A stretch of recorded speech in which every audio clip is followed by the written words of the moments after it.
हम पौराणिक कथाएं सुना करते थे बचपन से ही, क्योंकि पवित्र हिंदू हिंदू धर्म में जन्म था।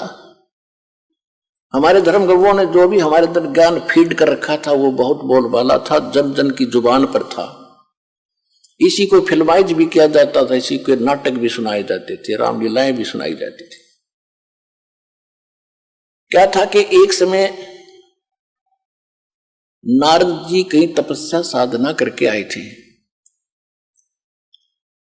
और उसको भ्रम हो गया कि मैंने अपनी काम वासना, अपनी विषय वासना पर काबू पा लिया। अब जंगल में बैठा था मूंड मांड मुंडवा के, और वहां घास फूस फल आहार करके शांत भाव से रह रहा था।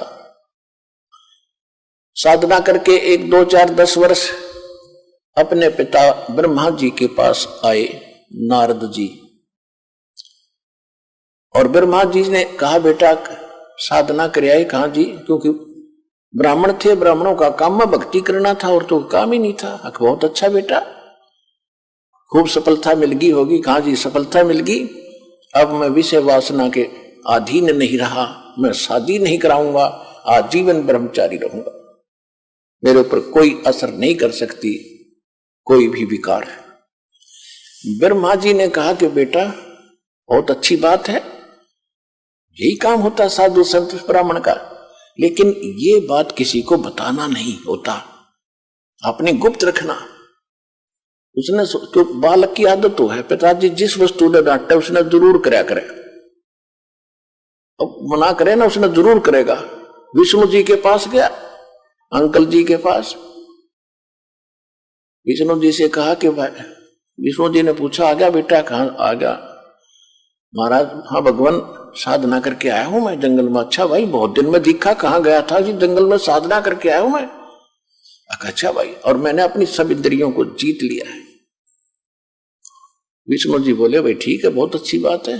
अब मेरे कहा कि मेरे ऊपर कोई विषय वासना असर नहीं करेगी। विष्णु जी बोले भाई ठीक है, बहुत अच्छी बात बेटा,